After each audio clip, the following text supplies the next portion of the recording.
Ang hangin ay laging may dalang kakaibang amoy sa paligid ng tahanan ni Mang Rodelio.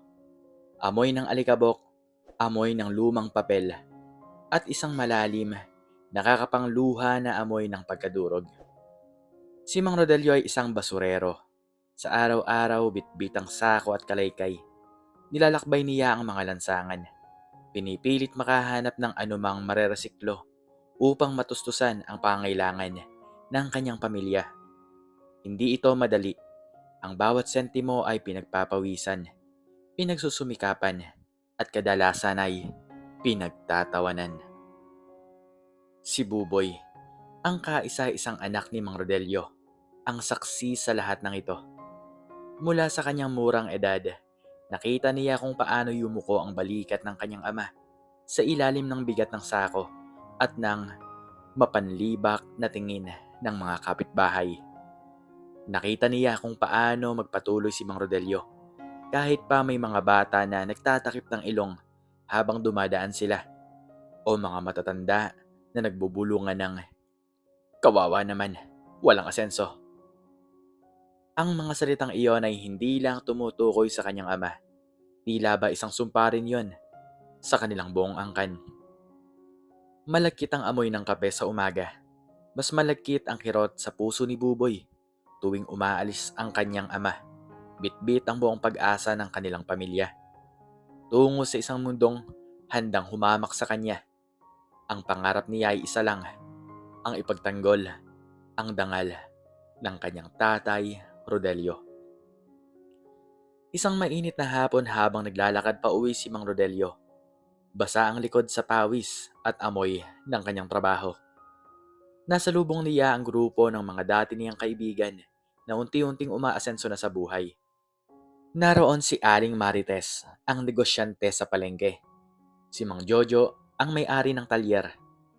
At si Ramon, na nagmamay-ari na ngayon ng dalawang convenience store sa bayan. May pinag-uusapan sila, nagtatawanan, at nagkakatuwaan sa ilalim ng lilim ng puno ng mangga. Nang makita nila si Mang Rodelio, biglang tumahimik ang kanilang usapan at napalitan ito ng mga tingin ng paghamak. "Oh, Rodelio, ikaw pala yan," bati ni Aling Marites, ngunit may bahid ng panunuya sa kanyang boses. "Ang layo mo palang amoy na. Hindi pa rin ba nagbabago ang ikinabubuhay mo?" Napahinto si Mang Rodelio. Pilit siyang umiti, kahit na naramdaman niya ang tusok ng bawat salita. "Ganoon na nga, Marites. Kailangan kumayod para mabuhay." Biglang tumawa si Mang Jojo, sabay tapik kay Ramon. "Kayo naman, Aling Marites. Ano ba bang aasahan natin? Kung wala kang pinag-aralan, kung wala kang pangarap, wala kang pagpipilian kundi mamulot, hindi ba, Rodelio?" Napakagatlabi si Mang Rodelio. Ang kanyang mga mata ay pilit na iniiwas ang mga tingin ng mga nagbubulungan sa malapit.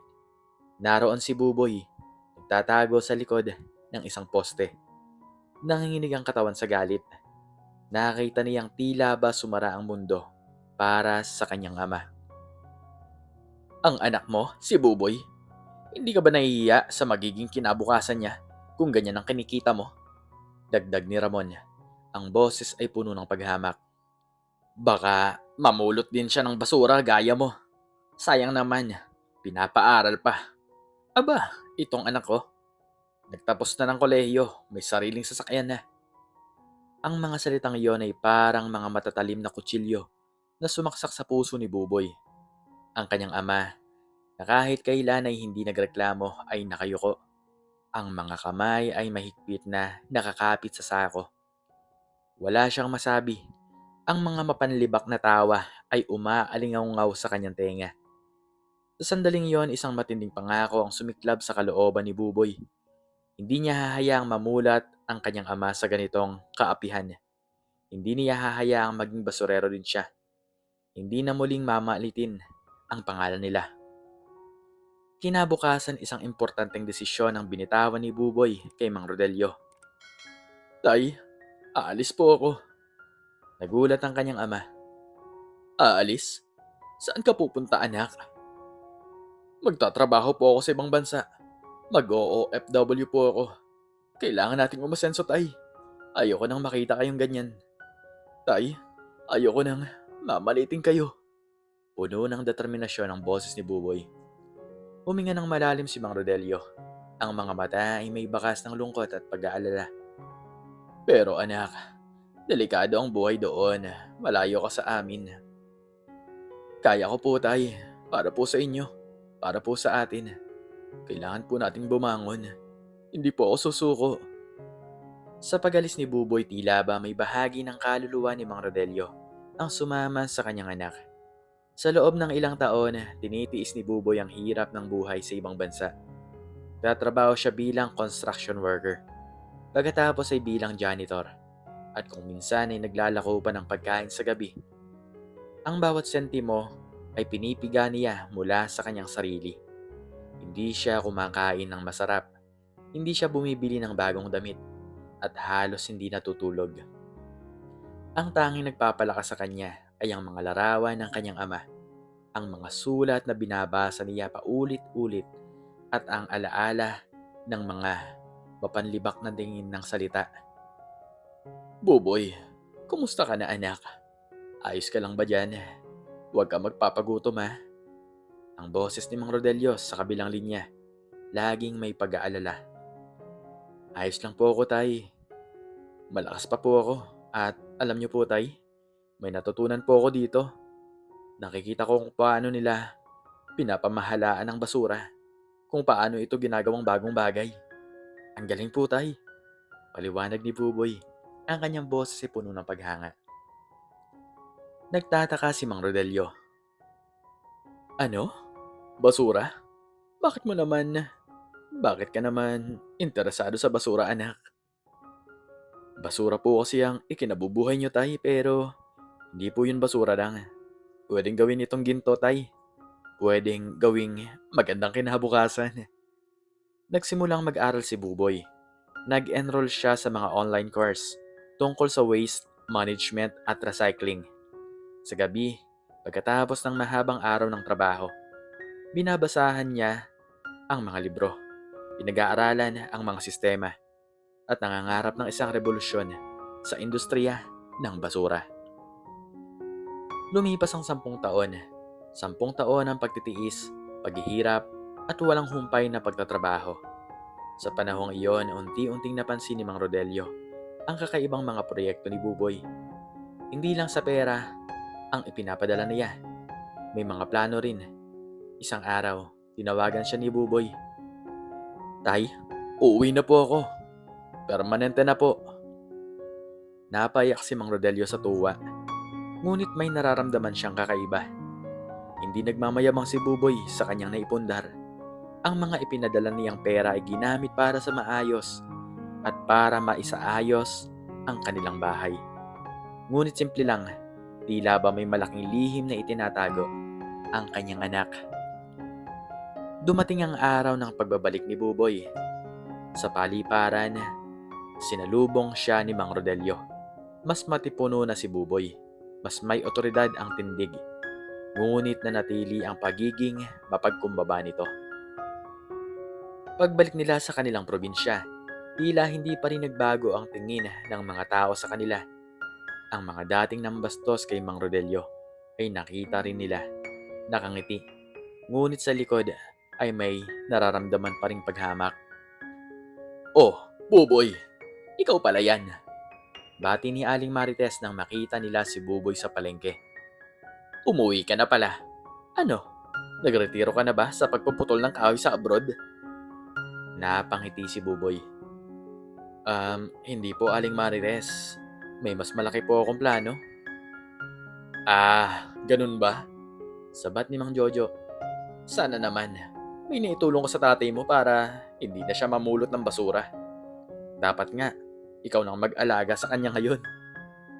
Hindi sumagot si Buboy. Tiningnan niya lang ang kanyang ama. Nahalatang napapahiya. Darating din po ang panahon para dyan, Mang Jojo. Isang linggo makalipas, kumalat ang balita sa buong bayan. Magkakaroon ng isang malaking seremonya sa gitna ng kanilang probinsya. Ang alkalde, ang kongresista, at iba pang matataas na opisyal ng gobyerno ay dadalo. Ang dahilan, isang malaking proyekto sa waste management ang ilulunsad na siyang magbabago sa sistema ng paghawak ng basura sa buong probinsya. Ito ay isang public-private partnership at ang pribadong kumpanya na nangunguna ay darating upang pirmahan ang kontrata. Bilang bahagi ng komunidad, imbitado rin ang mga dating nambastos kay Mang Rodelio. Suot ang kanilang pinakamagagandang damit. Nagmarcha sila patungo sa lugar ng pagdiriwang, puno ng pagmamalaki sa kanilang social status. Naroon din si Mang Rodelio, tahimik na nakaupo sa likod. Sinamahan ni Buboy, simpleng nakasuot ng barong Tagalog. Dumating ang mga opisyal.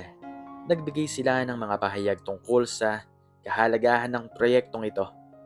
Ang lahat ay nakatutok sa malaking stage, naghihintay sa kinatawan ng pribadong kumpanya. At ngayon, anunsyo ng host.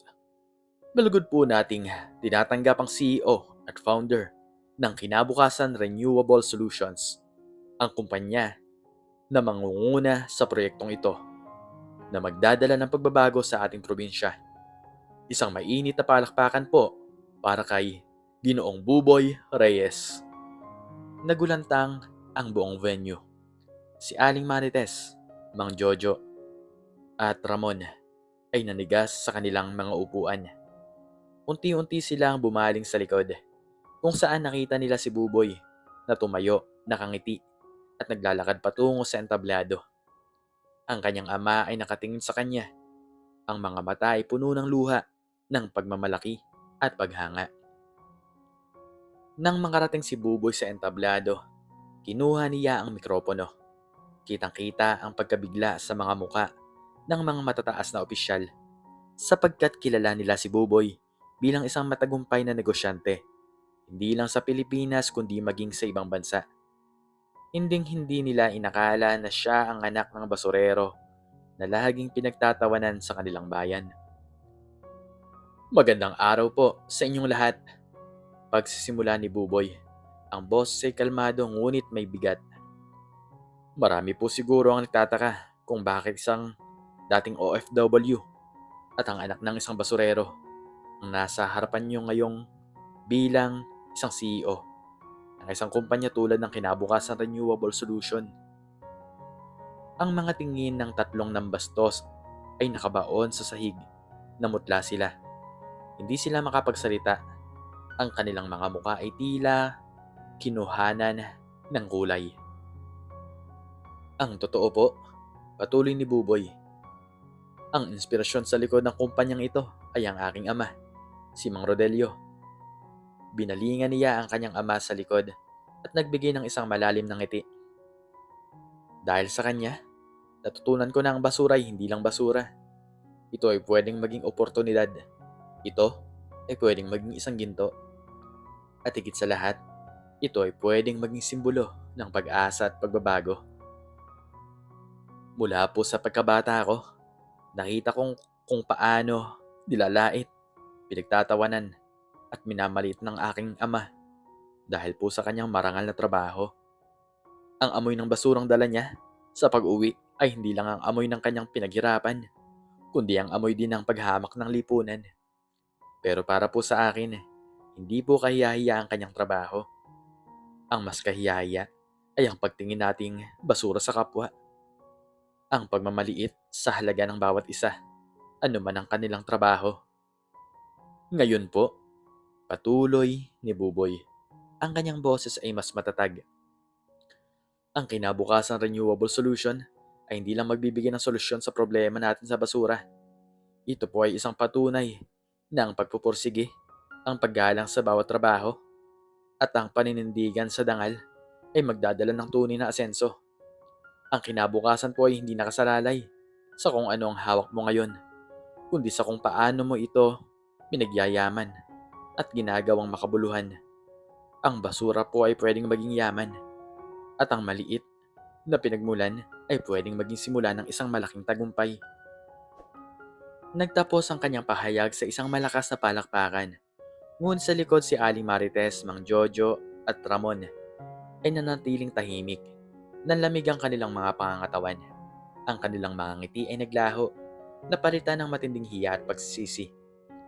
Ang taong pinagtawanan nila ay hindi lang umasenso. Siya ang nagdala ng asenso sa kanilang buong komunidad. Hindi lang siya yumaman. Siya ay nagpakita ng halaga at paggalang sa pagpapakumbaba. Ang basurero na minsan nilang minaliit ay ang inspirasyon sa likod ng isang kumpanyang magbabago sa kanilang lahat. Tiningnan ni Buboy ang kanyang ama na lumapit sa entablado na ang mga luha ay umaagos sa pisngi. Niyakap niya ito ng mahigpit. Tay, hindi na po tayo mamaliitin. Hindi na po tayo pagtatawanan at tutuksohin. Kayo po ang ginto ko. Sa mga oras na iyon, hindi lang ang problema sa basura ang nasolusyonan. Ang isang matinding sugat sa dangal ng isang ama at anak ay tuluyan ng humilom.